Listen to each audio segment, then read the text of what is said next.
কৃষকের সফলতা।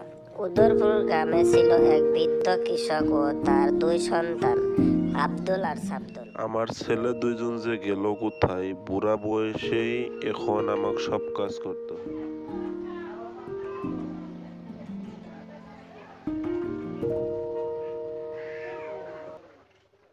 ও রহিম ভাই, তুমি এই বৃদ্ধ বয়সে কাম কাজ করো, তোমার ছেলে দুটা কি করে? কি আর কম ভাই, আমার ছেলে দুটা কোনো কাম কাজ করে না। উহ, উহ, উহ। কোথায় গেলি বাবা আব্দুল সাব্দুল? তোরা আমার কাছে একটু আইতো, তোদের দুটো কথা বলি।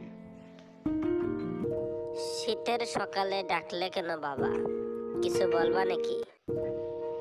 তোদের মা মরে গেছে, অনেক দিন হয়ে গেল। আমিও কি জানি, মনে হয় বেশি দিন আর বাঁচবো না।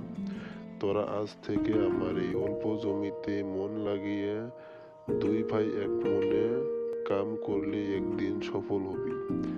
আমি বেঁচে থাকতেই তোদের দুই ভাইয়ের সফল হওয়া দেখতে চাই। ঠিক আছে বাবা, তোমার কথা মতোই আমরা দুই ভাই কাম করব।